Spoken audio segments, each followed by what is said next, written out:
Welcome to Dr. Krystal's podcast, Inspiring Sacred Stories. I am your host, Dr. Krystal, a doctor of East Asian medicine and a holistic transformational coach. Here we will shine light on wisdom keepers, paradigm shifters who inspire us to live thriving, joyful lives. Let's be inspired.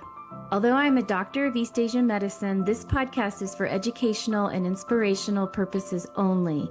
It does not replace professional medical advice. Please consult a qualified healthcare provider for guidance on your personal health needs.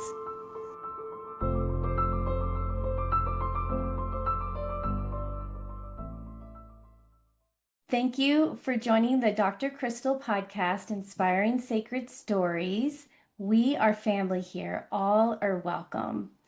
I hold space for people walking through the fire, whether it is fertility, perimenopause, or big life transitions. And here we share real truth and sacred stories to remind you that you are not alone. And I am so honored to introduce to you Monick Halm. She is the founder of Real Estate Investor Goddesses. She is an educator and advocate for female real estate investors and has a mission to help 1 million women achieve financial freedom through real estate. I want to be one of those women. Monick is herself a real estate investor and syndicator and owns together with her investors over 1,000 rental doors across 13 states.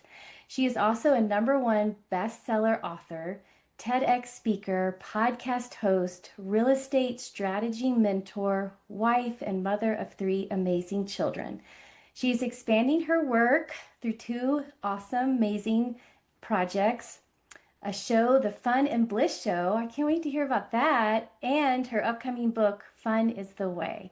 So thank you so much for being here. Thanks for having me. I'm so happy to be here. So to start out, I love to hear, what does sacred mean to you? Oh, that is such a good question. Um, for me, sacred is a combination of the spiritual mixed with like um a presence to it, like almost a savoring or like a appreciation of that which is there Hmm. um, and divine and deep and true. Yes, I love that. So as you know, we're sharing our sacred story. So I'm so Yeah. curious, what wants to come through you today? I was, I was thinking about that and I was, because my story about sacredness is really my story in with fun. And I think that a lot of times we wouldn't think of fun as particularly sacred. As fun as sort of might be frivolous and unimportant and kind of opposite of like deeply reverent. Maybe a lot of people think of sacred as like reverent and serious, right? Right. I went on this accidental journey around fun, and it turned out to be one of the most profound experiences of my life before my a big milestone birthday. I was turning 50. Okay. And I was at a conference actually, and my then 16-year-old daughter was there, and I was with these other women. And somehow my birthday, my upcoming birthday came up, and I was asked, like, how are you going to celebrate this big milestone birthday? And I thought of it, and I had this idea. I'm going to do 50 days of fun leading up to my Oh, birthday. And do 50 days of every day, I'll do something fun.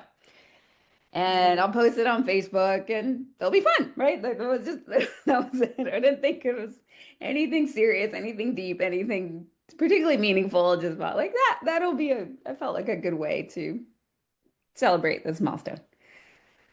So 50 days before my birthday is on October 1st, so August 13th, I started to do fun, this thing of fun. First day, I went for a sunset picnic with my family, and there's a playground. I I slid down the slide and I swung on the swings, right? And there were little things. Sometimes there were bigger things. But by day 46, I noticed something. I noticed that I was falling very deeply in love with my life. Oh, love And that. yeah, it was really profound. And I hadn't, and it was just these little, my one day it was coloring and, there was some bigger, littler things, a trip, but it really made me savor and appreciate my life in such a deep way. So I thought, I don't want to stop at 50 days. I'm going to go for 365 days. I'm going to do the Oh, whole yes, year of yes, fun, right? yes, yes. I'm going to do the whole year of fun. And I invited other people to join me. So I had been sharing my fun on Facebook. I was like, you want to join me? And every month we'll do like a theme. It'll be so start with outrageous October and then naughty or nice November and delightful December. And every month there was kind of a flavor of our fun, but anything fun, anything would work. Mhm. And I just started to do it. And every day I did these things. Sometimes they were little things, sometimes they were bigger things, but every day I reached for fun. Mhm. And as I did that, I had deeper connections with people. I became more playful. The things that weren't fun in my life started to slide away. I Mm. think I started to have more fun with my business and things I was doing. And other people were having fun with me. Mm. And so my fun anniversary was August 13th. Oh, And fun I anniversary. said, yeah, my fun anniversary. So a couple of that's like I mean, this changed my life so profoundly, and that other people who were joining me were experiencing similar results. So I said, I want to have a movement around this fun. I want to like shift around fun. And I have a friend Yeah. who is around about bliss, and she also is working with women around real estate investing, and she had a thing with like blissful investor and bliss, and so we're like, she's like, I want to join you, and she was doing the fun with me too, and noticing how that was shifting things because what we were doing is fun was our bliss discipline. Ah, this play on words, I love it. Yeah, so it was this daily move to create a life of bliss, and um, and now I'm on day 489 Oh my gosh, of this is consecutive days of fun. I did miss one day. I can talk about that, but um, I woke up. I think it was day 187, and I woke up the next day. I was like, I didn't have fun yesterday, and or I so didn't. today double fun. No, some people are like, are you gonna restart? Are you gonna start over? And I was like, well, no, that's not fun. It's like, I was like, this isn't an exercise in being a perfectionist or beating myself up. I have a shirt. It says Flossom. Um, like being awesome despite your flaws. So I put on my Flossom shirt and I did a little dance. And I recorded that. It's like it's fine. It was good. And I had done things that day that would have been fun in other days. I just hadn't presenced the fun. Hmm. Hadn't been, You and didn't embody it. that's what that does. That's what it is for me to be doing this daily fun is to really presence it and Yeah. oh, okay, I'm having fun now, I'm connecting and Yeah, so you last have a night, felt sense experience. yes. Like Yeah. rooted in, grounded in, and so it doesn't just fly by and you don't even take it in. Let your body, your cells feel it, Exactly. like drinking water, like drink in the fun, drink in the bliss. Oh, and then your cells in your body are just like, Absolutely. That's it. then you're it's the radiating health and wellness and vitality, and Mhm. you're becoming that magnet. I mean, I'm so curious, what were you like before? What was life like prior? Give us a Yeah. picture of like And Monique before the 47th day of bliss where it, like something shifted and awoken in you. Yeah. Yeah. So it's not black and white. It's not like I didn't have fun before. And in fact, I was a big proponent of pleasure and daily pleasure. I'd studied with this woman, Regina Thomas Shower, was my mama Gina, back in the so 2004. It was like School of Womanly Arts, and she had talked about, Oh. how important pleasure is for women and teaches women how to use the power of pleasure to have their way in the world. And I really incorporated that in what I was doing. So in my real estate investor goddesses, would have these daily accountability, these short accountability calls where everyone would say, "This is what I'm doing for my towards my goal. This is my goal for the month.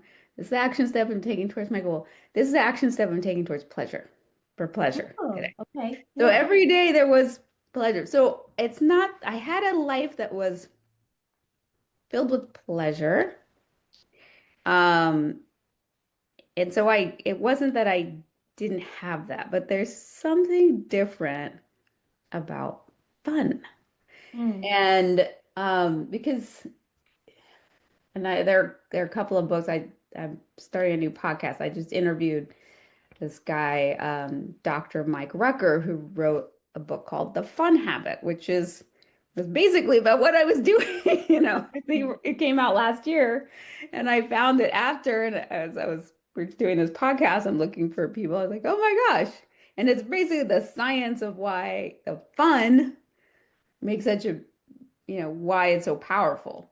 Mm. So he was a happiness expert, and he was always like, about being happy, finding happiness. And then he had his brother passed away, and he's like, I can't find happy.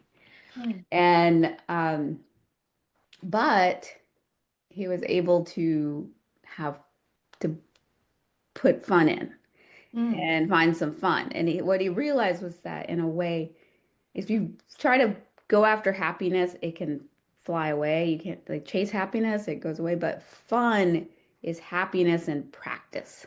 Mm. Fun is happiness in action. Um, and there is another book that I'm reading by Catherine Price, The Power of Fun. And Mm. she calls true fun the intersection of three things. One is playfulness, connection, and flow. Mm. Playfulness, connection, and flow. And I can't say that everything I've done over these 489 days have been true fun, right? Not everything has gone to that level of like really that intersection of playfulness, connection, and flow. Sometimes it was connecting and flowing. Sometimes I would just do art and that was flowing, but I didn't necessarily have the connection with others. I wasn't necessarily playful. Yeah. Sometimes it'd be playful, but without the other things. Right? So it's that true fun is those three things. But I had a lot more of it than before. So all of this is to say that pleasure. So I could have pleasure just having a bubble bath or getting myself some flowers and that, and savoring that experience. That's pleasurable. But fun is Yeah. like more, it's like actively practicing happiness. And that really shifted my life. And it just brought this deepening, this savoring, this connection, this lightness, Oh, this well, I can see joy you're just that, radiate. You're radiant. I'm like, I can see the joy coming off of you and the happiness. And yeah. it's interesting because I had a mentor sponsor who wanted me to start having fun a couple of years ago. And she's like, okay, report back to me what you're doing. And she was like, are you sure that was fun? And I was like, why? I don't know. Maybe it wasn't fun. And I was like, what is fun as an adult? I have no idea. And it was like, she would be like, nope, that's not it. Nope, that's not it. And I was like, are you kidding me? Well, she And can't she was decide right. that for you. That's the But thing. she was right. She was bringing the energy that I don't know if it was bringing connection, playfulness, and flow. I mean, if that's the Yeah, that's true fun. it was just a Yeah. challenge, I think, because it's like I've like grown up so much. Like I'm gonna, and it's like, oh, I'm a mother and Yeah. doctor of acupuncture and everything, and it's like I can be Yeah. very playful and silly, but have I incorporated fun into my life? And I feel like many adults can relate to that. So Yeah. I love that you've taken this and you're having a show and you're going to do a book. So where are you at in that process? Are you building it or is it launching soon? Yeah. So the podcast is launching in January. I have, we've Oh, that's recorded certain good. episodes, so it's Yeah. happening. I have Yeah. my first draft of the book done. Oh I'm my going through gosh. it, and it's in editing mode. So yeah, so So there if things are you're about things are happening. it's about to launch. So Yeah. gosh, I love this because if more people are happy, the better the world's going to be, Yes. right? Yes. So I think this is a beautiful project, and we need this more now than ever. We I think. do. I mean, We that's do. my humble opinion. I also, because your bio and your resume is so amazing. I also am so curious to know how you got into goddess investing. And Yeah, the it's a real little estate. side story, but I'm sure if someone read your bio, they'd want to know that too. So Okay. Yeah, yeah, happy like to talk about that. what led you to that? Because Uh, I'm like, sign me up. yeah, Sign well, me up for both. okay, so I can talk about real estate. So it was by accident. I grew up, this is what I was taught about success and wealth building, that you go to school, you get the best grades you can, you go to college, you go to grad school, and in order to be successful, you're going to be a doctor, lawyer, professor, or engineer. That's it. Mm. So I wasn't as into the math and sciences, so I was like, I guess I'll be a lawyer. And that's how that happened. So I went to law school. I went to Columbia Law School. I started working in one of the biggest law firms in the world, partnership track, six-figure income. Should have been deliriously happy. I was not, to say the least. Just give Yeah, a little example. So not one fun. yeah, it was not fun. Yeah, it was the absolute opposite of fun. It Yes. was not playful, not connecting, not Yeah. blowing, not fun. Um, one morning I went to the ER because I was experiencing excruciating abdominal pain, and the doctor told me that my appendix had ruptured Mm. and that I would be in the hospital for several days and then have at least 30 days at home to recover afterwards. My first thought when he told me that was, oh, thank God I don't have to go to work for at least 30 days. Oh, wow. That was my next thought. Oh, wow. Wait. I was like, I knew I was unhappy. I didn't realize how miserable I was until that moment. Because if you'd rather be in the hospital with a life-threatening, excruciating illness than at the office, there's something wrong. But I Right. had done all the right things. I followed the path. I did everything they told me to do to be Right. happy. And I was that miserable. So I needed to find another path Mm. to, because I knew that job was literally killing me. And I tried another firm and I got shingles. It's like Oh, 7 weeks of torture and I and gosh. I then I was getting panic attack. Like it was bad. Yeah. So my body was like, get out. This is not good for you. Um and real estate happened by accident. So the only thing I'd been taught about real estate is that at some point you should buy a house to live in. Right. And so living in Los Angeles, super expensive city and market. This was back in 2005, but a starter home was upwards of 600, 700,000. And I was making a little over 100,000, which wasn't Mm. a bad salary, but it was hard to get a house. And so I ended up becoming kind of an accident landlord. I ended up getting a house with more than one unit, lived in one, rented out the others, Mm. and my tenants were paying my mortgage. It's like, Right. awesome, right? This is great. And there were tax benefits. And I didn't, it's like long story short, and I met my husband. He had a duplex. Ended up getting fired when I was 5 months pregnant, right? A week after I told my boss I was expecting. This was in August of 2000. No, like mid 2008. And my daughter was born late August 2008. And within a month, like the economy was in free fall. It was like a horrible time to be unemployed. And Mm. Yeah. anyway, that's when the real estate saved us. So we had some real estate. We sold one property. We started to flip houses. And then Wow. we got into learned about bringing investors together to purchase larger commercial properties. So then we started getting into apartment buildings, and now we have a lot of industrial properties, factories, warehouses, things like that. And so that was, a very truncated story around the real estate investing. But you ask how the goddess part came into it. Yeah. Yeah. So I told you that in 2004 I'd started studying about the divine feminine and pleasure and all of those things. So it was more than just pleasure. It was pleasure, it was about intuition, there were a lot of these things, and I had incorporated that into my life.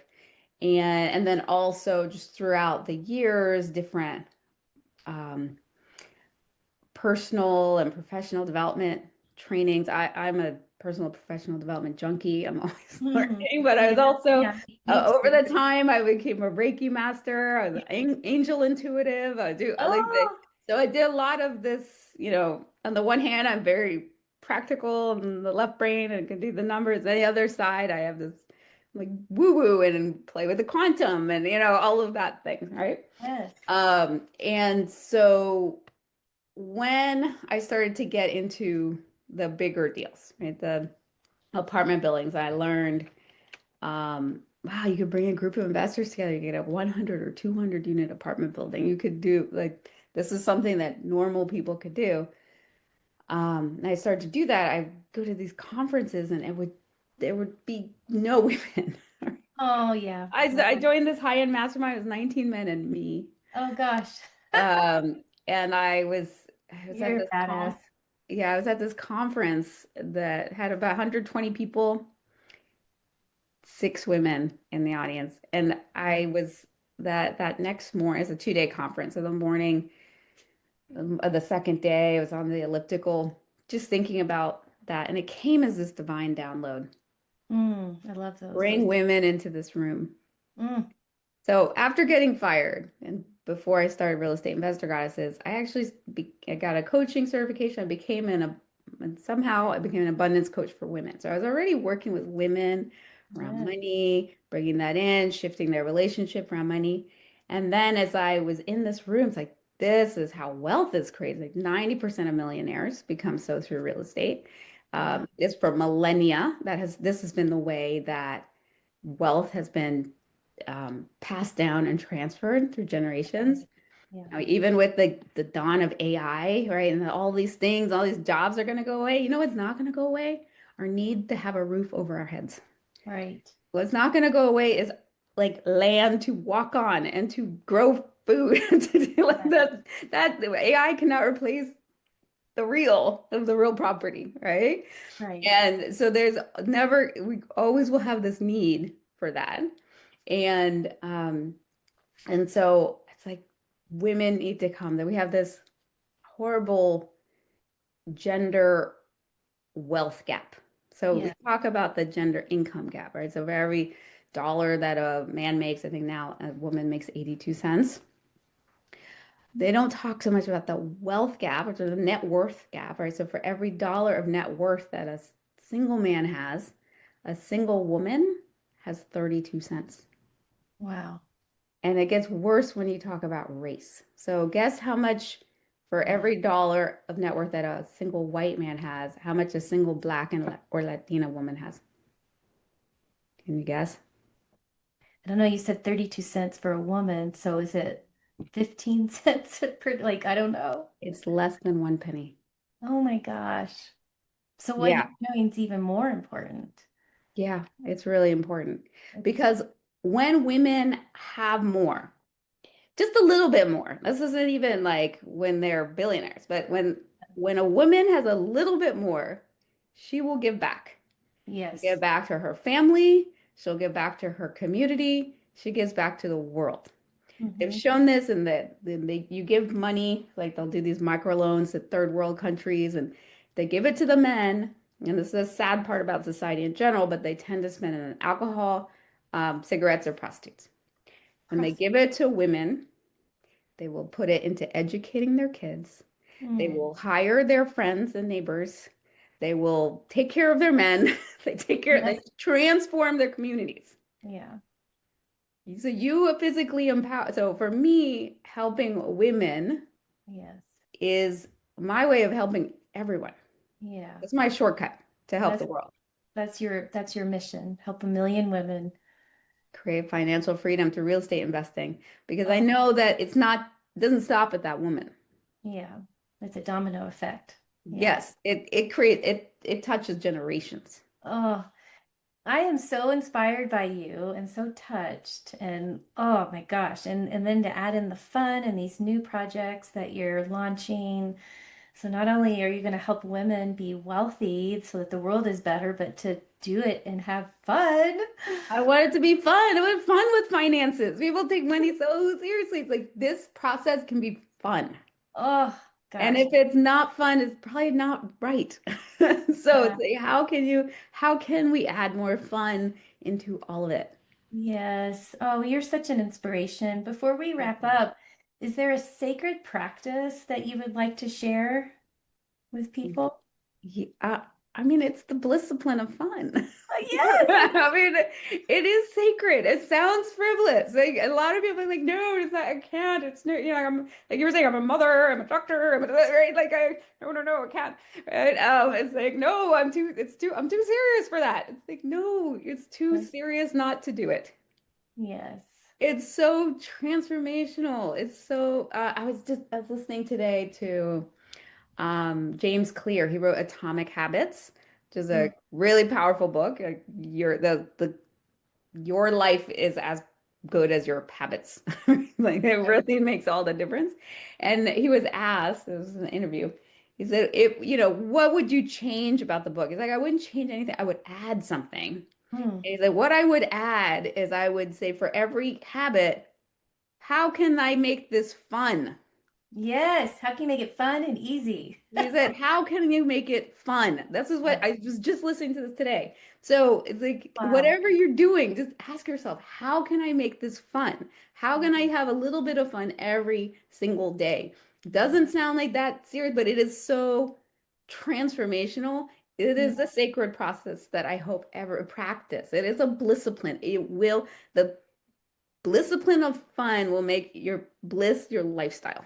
Yes. It'll make your life so much better. I mean, Yes. when you're happy and radiant, you're Yes. magnetic. Exactly. And then things come to you. I love it. Oh, Yeah. well, thank you so much. And how can people find you? You can find me at reigoddesses.com. So REI for real estate investor goddesses.com or monickhalm.com. And there you'll see my socials and all the things.